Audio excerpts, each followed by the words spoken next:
Comme chaque mois, le bureau du HCR à Goma, à travers sa section information publique et relations extérieures, réunit la presse locale, nationale et internationale autour d'un thème d'actualité.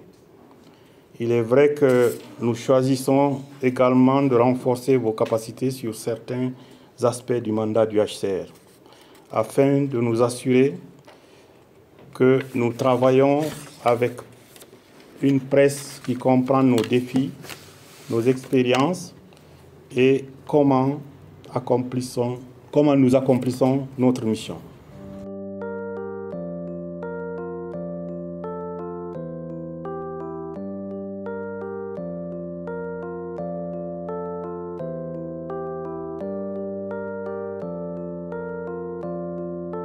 C'est autour de la thématique de la responsabilité sociale des journalistes dans l'exercice de son travail pendant la période de crise, précisément des crises humanitaires, avec un accent particulier sur les mandats du HCR et la protection internationale de cette agence des Nations Unies pour les réfugiés, que le HCR a pendant des jours dans une retraite de la presse à Goma, soit du 15 au 16 décembre 2022, capacité les professionnels des médias venus de Beni et Goma au nord Kivu et Bukavu dans le sud Kivu, des zones en proie à de nombreux cas de violation des droits de l'homme depuis l'avènement de la guerre il y a plus de 2 décennies.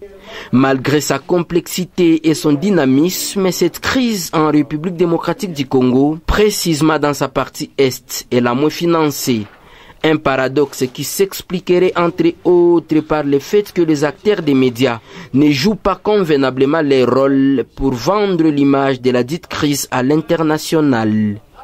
Chiffre à l'appui, plus de 5,2 millions de déplacés internes, dont 3,2 sont situés dans ces zones. À ces chiffres, ajoutons plus de 500 000 réfugiés, parmi lesquels plus de 300 000 errent dans ces 2 régions, sans pour autant revenir sur la question de la présence des groupes armés locaux et étrangers. Les actions positives de la presse nous permettent de protéger efficacement les réfugiés, les déplacés internes, les rapatriés, ainsi que les apatrides. Cependant, les actions négatives de la presse peuvent mettre en danger les personnes qui relèvent de notre mandat. Je tiens à assurer que nos portes sont et seront toujours grandement ouvertes pour une interview, une vérification d'informations ou un échange sur un fait ou une question liée à nos activités. Dans l'entrejeu, le HCR a situé son mandat à 2 niveaux.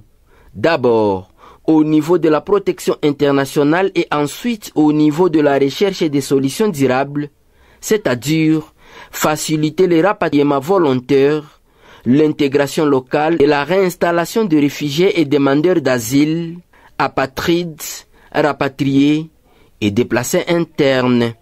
Des panélistes bien rodés sont revenus sur d'autres matières pour éveiller la conscience des journalistes congolais dans le traitement des genres de questions, dans le but bien sûr de comprendre, atténuer et éviter d'amplifier la crise. Disons également les conflits. Tout ceci après un passage obligé au niveau des codes d'éthique et déontologie du journaliste. Un véritable moment pour les participants de prendre de nouveaux engagements. Surtout la multiplication des pareilles occasions.